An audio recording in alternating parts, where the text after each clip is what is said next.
Hi, welcome to CU Live. I'm Lauren Sega, Associate Editor for Columbus Underground. Today we have with us Mike Beaumont, Creative Director for Space Junk, but also resident foodie. I guess we'll call you. Welcome. So they say. Thank you. Yeah, nice to be here.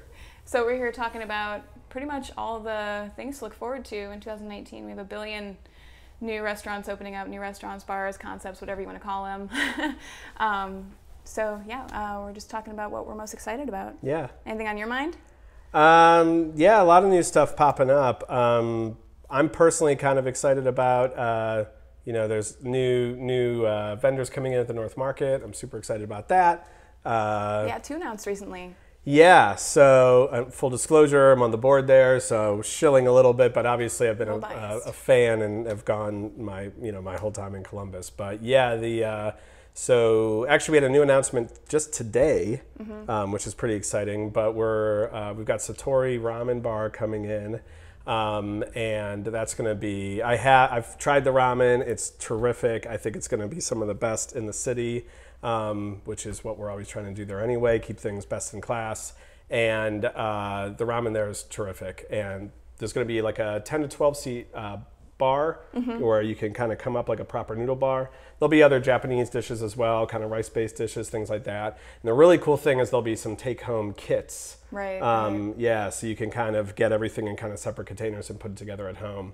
And then today we announced Hoyo's. Yeah, Hoyo's Kitchen. So really exciting to finally get some Somali cuisine, which is so representative of the food and obviously just the demographics of the city into the city core. Most of them are kind of, on the outskirts of the city. So we're really excited to have the North Market be a little bit more representative of the city's ethnic mix and food mix as a whole. So those guys do it as good as anyone. If anyone's been on Columbus Food Adventures, Alt Eats Tour, they're a mainstay of that.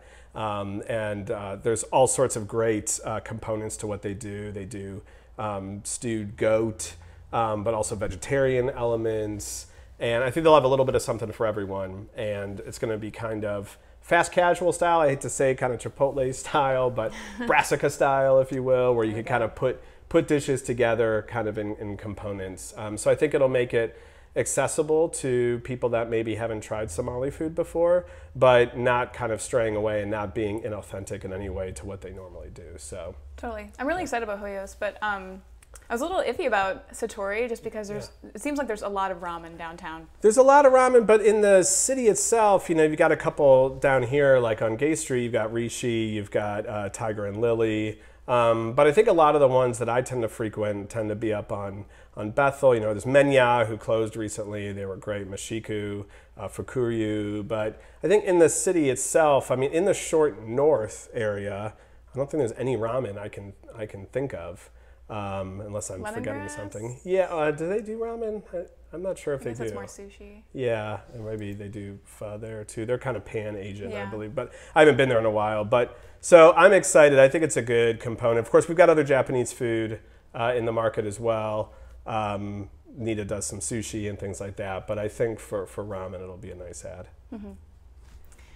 Mostly, I think what people are talking about is Cameron Mitchell taking over. Just in my head, I'm thinking of 3 new concepts coming out this year with the Del Mar and Del Mar, Lincoln Social, in one spot. That'll be cool, though. Yeah, I think one thing you can say for Cameron Mitchell, they do an amazing job on their build-outs. Their places always look like $1 million, and service is always great. Obviously, we've definitely hit saturation point with CMR in the short north. There's quite a few of them, 7. Maybe now counting the 2? More. I don't know. We got Pearl, the Pearl, Guild House, Harvey and Ed's, Martini, Marcella's, and then the 2 new ones. So that's 7. All right. And then Bud Dairy down the street coming soon, which I think we'll talk about. But that being said, they're all kind of different concepts. They all kind of fill different niches. I think for this one, Del Mar is supposedly kind of like a SoCal kind of thing. So ceviche and poke bowls and things like that, which honestly I don't think is fairly well represented in the city that much. And in the short north, you've got a little bit of poke, obviously. High Poke was right down there. And I think you could think of aspects of North Star as a little bit of California cuisine. But I think it'll be a great summer spot. Especially that rooftop. I'm ready for that rooftop. The rooftop, everyone's been saying for years, 'cause I've been telling people for years, like, oh, there's a lot of rooftop places coming, but it's always been, they're coming, yeah. But now we're starting to see some of these builds come online. And Lincoln Social, from what I've seen, should have some pretty incredible views of the skyline. It's a retractable roof, fire pits, things like that. So I'm not sure exactly what the food program is going to be up there. Probably bar snacks or something. It seems like it won't be as robust as the ground floor. Yeah. And then it's the setup kind of reminded me a little bit like if you've been to say Italy in New York City, where you've got kind of the ground floor kind of main attractions, but then you could just take a little elevator, go up to the rooftop, and and sounds like this will be the same. So I think it'll be a pretty cool addition to the neighborhood. I don't know how much more CMR can do in that stretch of the short north. There's quite a lot, but I do think they do a great job building out the spaces and doing it first class. So that'll be nice. Yeah, I think if you take the name out of it, if you're just looking at it, these two new concepts, sure. They are adding something to the neighborhood, regardless of who's putting it out there. Well, absolutely. And, he's also, they've been contributing a lot of money to the new Columbus State culinary school that's being built right now. I think that's something that Columbus could really use just to kind of incubate new talent, not just back of the house, but front of the house talent for the food scene, people that are looking to create careers out of the food industry, which as we get kind of more high-end restaurants, more restaurants that are doing fine dining kind of on the level of your Chicagos and New Yorks and places like that, the level of service that is expected is going to rise. And so I think having programs like that can kind of start to incubate new talent in this town, it's going to be important. So I think, say what you will about Cameron Mitchell Restaurant Group, but I think that level of investment in the talent in the city is going to pay dividends. And obviously it's good business for them too, because they have big talent needs with all these different concepts. Yeah. I mean, not that I want to go into the employment drought that we're experiencing, but it's good that they're definitely incubating that here. For sure. I mean, we've seen places close recently just because of a lack of talent. Yeah, that's not anything you want to see. I mean, it's good that we have such low unemployment, obviously, but I mean, I could think of multiple concepts that at least their public reason for closing was they were having a hard time staffing. I'm curious to see how CMR does a food hall. Yeah, I think, so switching gears to Bud Dairy, I'm excited about it. I think in a lot of ways it takes what they do and puts it in the best kind of situation, because if they're handling the build out, the management, the infrastructure, they have the wherewithal to do it on a really, really, high-end manner. But they're working with, young, up-and-coming, entrepreneurs, food entrepreneurs, to kind of get their concepts off the ground. So to me, it's like, it's kind of the best of both worlds. They've only announced two so far. Dorista, and Borgata. And Borgata, which I think are two really strong concepts right out of the gate. Borgata does, New York-style pizza. I've had it. I think it's really, really well done. It's fresh. They do, more or less everything in-house. I think they do a great job, so I was happy to see that. Not that we need more pizza in our neck of the woods, but it's pizza. We'll take pizza any day of the week. And then Dorista, I think, doing kind of a hummusia kind of concept, I guess, which is something we haven't really seen here. But it's basically using, her hummuses and her dips as kind of the base of lots of different types of plates. To me, it's like, I think if you kind of combine a brassica with maybe like a little eater and kind of put them together.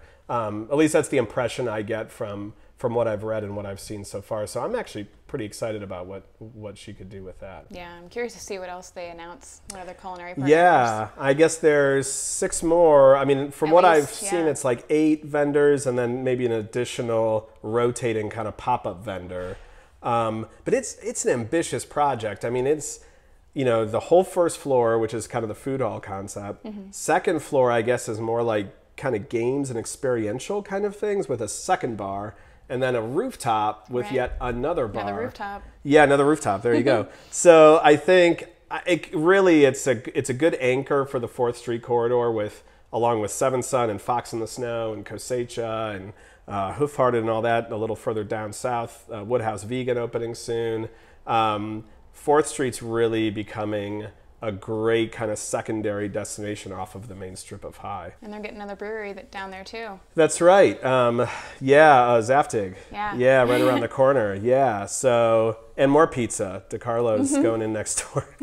but Ohio Valley Pizza, Steubenville Pizza, which is kind of a different sort of thing, which I guess is you bake the crust and the sauce, and then when it comes out, you apply the cheese and the toppings, like the pepperoni, and then the hot sauce and whatnot kind of cooks it. It's odd. I've actually never had it, but I'm curious to try it. And I know it has its cadre of fans, so we'll see. But yeah, that'll be next door. And then Zaftig, which, they kind of specialize in kind of big, high ABV, 8, 9, 10, 12% beers. You need that pizza to soak it up. Yeah, you need pizza to soak it up, exactly. But I guess they're doing tacos and stuff too in their kitchen, which is another thing. Pizza, tacos. Come on, people, let's think of some new stuff. But whatever. We got a lot of tacos in the Shore North too, let's face it. But yeah, I think that'll be interesting too. You've got a really good little brewery row happening there. If you start at Elevator, make your way down to Wolf's Ridge, go to Hoof-Hearted, then you hit some great beer bars along the way with Little Rock and the St. James. I've got a bunch of taps. Have been craft beer centric for a long time. James has been Little mini ale trail. It really is. And then you can get Seven Sun. Now you can round the corner and go to Zaftig. So I mean, it really is a great little ale trail if you're hitting the city as a tourist, or even just want to take a night out with friends, or when my brother was in town over the holidays, he's in Seattle, but he's a big craft beer aficionado. You can really do a nice little loop. And then you got North High too, right on High Street. So yeah, I'd say it's saturated, but I don't think that's a bad thing. All the breweries do different things. And I think, most kind of mature beer cities, every neighborhood kind of has their own little neighborhood craft brew. And I think that's great. It's true. Old Town's getting one. Yeah. What is Old Town getting up? Oh, yeah. Germut. Yeah, that's right. Beer garden. Yeah. Over in the old Ohio Music The Firehouse. Hall. Yeah. Yeah. Across from our Black Creek Bistro used to be. Making beer tasting beers, I think is what they were going for. Yeah, and like a fantasy theme. Yeah, like D&D, Dungeons and Dragons and stuff. Yeah, I think it sounds super cool, actually. And I'm excited. I am too. And I guess they're going to have kind of front and back patios, more German-style beers, which really we don't have a ton of in this city. We're getting niche, but not quite there yet. Yeah, and outside of going to like Hofbrauhaus or something. So it'll be a nice option for that.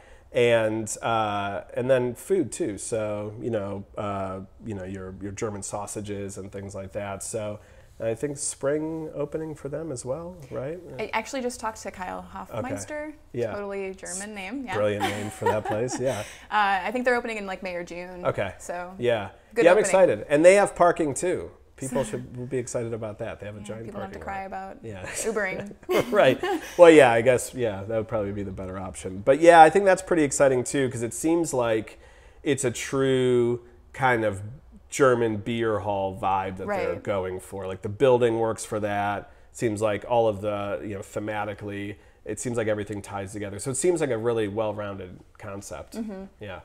And I'm into that, like Geordie's kind of, where they brought in that English pub concept and totally just redid Explorers Club. Yeah, which, that's an area of town too that I think when Explorers Club left, it kind of left a little bit of a hole for like kind of a neighborhood spot. And, back in the day, I used to go to, you remember the Rose and Thistle? That may have been before your I moved here like 4 years ago. Yeah, so there used to be a place over kind of where Meister's is and kind of like off beaten path Grandview area, an English pub called the Rose and Thistle.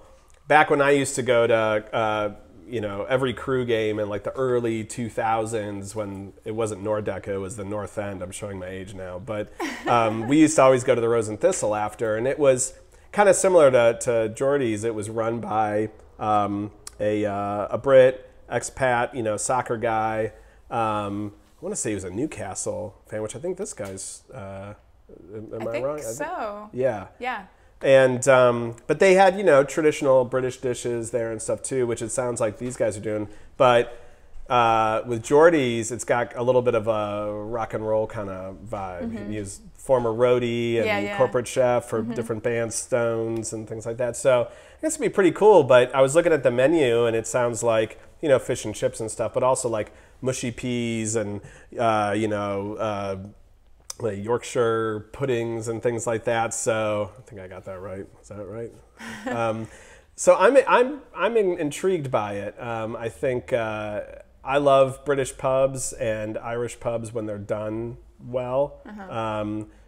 So I'm intrigued to see what they put together there. Well, plus they're doing a build your own Bloody Mary bar, which we don't have enough of. Well, that's always a good thing. You always get me somewhere with that. Yeah, especially if I can add little things of bacon and as many olives as I want. Yeah, that's always a good thing. Because he wants it to be Instagrammable, so I'm sure Yeah. there will be a... Well, that's kind of the thing. You kind of have to make it Instagrammable now. Like even Lincoln Social, I think they said they were going to have like an ivy wall. Oh, yeah. And when Locke's Bagels opened, everybody's taking pictures in front of their Everything is Everything wall. It's like you have to have some element now. But I mean, I think in Columbus, the one that really nailed that early on, I don't even think they were trying for it, but Fox in the Snow was just like, not only did they have beautiful food, but the environment was so, forgive the term, but so Instagrammable because everything just looked great. They had great lighting in there. Yeah, and now I feel like, that's such a big part of the experience is to just have something that that is Instagrammable. But for me, I've always the vibe of a restaurant, the design of the restaurant, how it makes you feel, how you feel when you're in there is just as important. I want to say not as important as the food, but I kind of think it's almost as important as the food because a restaurant should be an experience. It should be something that takes you out of your everyday. And I think retail is seeing that same thing now, where how do we make a retail and an experiential event for someone, not just, because if I can buy it online and I'm going to pay more at shopping, sometimes shopping local retail, like how is it more of an experience for me where I'm not just making a transaction, but I'm actually, having an experience I can share with others. So I think it's a good thing. Me too. Yeah, it makes things more fun. Got to get influencers in there too. Yeah, that too. So the more people want to take the pretty pictures, then the more people are going to show up. Yeah. So we got some second locations opening up for a lot of local places. Yeah. In my mind, I'm thinking of the Pit and Philco. Yeah, the Pit. I haven't been yet to their other location, which is up in Northern Lights Shopping Center. Is that right? On Cleveland Ave. Yeah, those are places I'm only vaguely familiar. Yeah. I don't get out of the central city that often, but I'm intrigued because they do not only barbecue, but they do Polish boys. And I'm a native Clevelander, so Polish boys are something that are kind of near and dear. I guess for those that don't know, it's like a hot dog, but instead of a hot dog, it's a Polish. It's like a kielbasa, right? With hot sauce, French fries, just coleslaw. It's a big mess. Yeah. Yeah. And we used to have Yellow Boy, who had a Polish boy cart that was around town, but I don't see him around as much as I used to. So, but yeah, they're doing that, and then I think they do a Polish girl too, which is like, oh, do they? Yeah, they add pulled pork to it.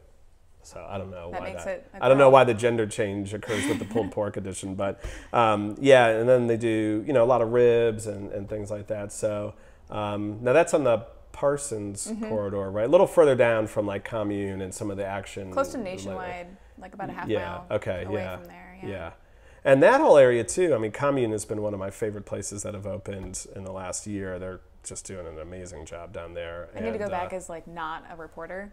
Yeah, just for yourself. I actually haven't been for dinner yet. I've only been for lunch. So I heard dinner is like better than lunch. That's what I've heard as well. So I got to get back. And that place is amazing. They've really hit it out of the park on every level. I think food, service, decor, it's killer. They kind of have that Fox in the Snow vibe with their a little bit. There. Yeah, it kind of gives you that same kind of vibe. And Fox in the Snow too now has 3 locations suddenly: New Albany and German Village. Yeah. And then Philco, I guess that's the old Happy Dragon spot. Yeah, which German Village. It's been vacant for a little while now, right? I think. Like a few years? Yeah, a little while. And I think Philco, I remember back in the day when they had opened the original in the Short North, the idea was that this might be something that they could start to open other locations of, as opposed to like a Rossi, which is another one of their venues, which is, I think supposed to be kind of more of a standalone. But I think Philco translates well to different neighborhoods. It's kind of an upscale, some would say hipster take on the diner experience. I hate to call things hipster because a lot of times hipster just means... Comes with a bad connotation for sure. Yeah, but I think a lot of times for me it's like, oh, they care about their brand and their decor and their food and they do it, artisanally. Like, I don't think they're that's such a bad thing. They're intentional about how they... Yeah, like what's so terrible about this? Isn't this how the world used to work all the time, like 100 years ago? So it's not just local spots opening up. We got some state brands, some national brands coming in. Shake Shack. Yeah, well, Shake Shack is, I love a good Preston's double, and I will put that up against a Shake Shack any day of the week. I absolutely would. But Shake Shack is definitely one of my true loves in life. I love Shake Shack to death. Whenever I go to New York, which is usually a couple times a year, it's hard. I always say it's a crime to waste a meal in New York. I don't care. Any meal. Do not waste a meal in New York City. Well, there's just so many places. Yeah, there are. And honestly, like when I say that, like a good egg on a roll in a bodega is not a wasted meal. That's a great New York meal too. But Shake Shack, I always try to stop at every time I'm there. Now there's Shake Shacks everywhere. They're in D.C. and I was just in Lexington and there was a Shake Shack, and I was actually a little miffed by it because I didn't understand why Lexington gets a Shake Shack before we do. Yeah, but then they announced the Easton one, which is great. I've heard rumors about a Short North one, but nothing concrete yet. Yeah, whispers throughout Reddit and other areas. But Catalina's in Clintonville, which I don't know what the timetable is on that.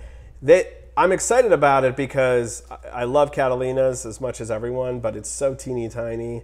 You're almost always going to be waiting in line. I know. I can only go on the weekends, and then when I go, the line is absurd. Right. So I don't. And then if you don't go in the summer and you eliminate that patio seating, it's really small. But they do a great job, and this new location looks like it's going to be quite a bit larger. For sure. So that should be cool. And then double the pancake balls. Yeah, the pancake balls. I'm not even like a sweet kind of guy, but those things are absolutely killer. They're great, yeah. So I'm excited about that. And Clintonville needs more nice things. They deserve more nice things in Clintonville. I agree. I live near there, and we do deserve more nice things. Yeah, we really do. It's nice, though, that we're starting to see some areas that are kind of popping now. Like South High was down today, and you've got Antiques on High, and you've got Ambrose and Eve and Daily Growler there, and Lawbird look like it's going to be opening up down there soon, new wine cocktail bar. So that whole, you got Kolache Republic down there already. So it's nice to see a little strip of places down there. And then Old Town East has got so much new stuff going on. And so that's what you want out of your city. You want to be able to explore different neighborhoods. And now there's many stuff happening in Franklinton. Yeah. And in Clintonville. So these different pockets of different things happening, I think is only, and Parsons Corridor, I mean, it's only great for this. It's only a good thing for the city, and even 4th Street, like we were talking about. I mean, I know it's still Short North, but it's a little more off the beaten path. So every neighborhood deserves to have kind of the places that they're proud of and the places that they feel represent their neighborhood. And the more the merrier. I mean, the city's growing, so we're going to need more places to eat and drink and be merry. I agree. Yeah. Well, on that note, thanks for joining us. Here we have Mike Beaumont, Creative Director of Space Junk. Can I talk? Creative Director of Space Junk. Thanks so much for joining us. Yeah, thanks for having me. And if you have anything that you're excited about, make sure to comment below. Thanks. Smash that like button. Is that what you guys say?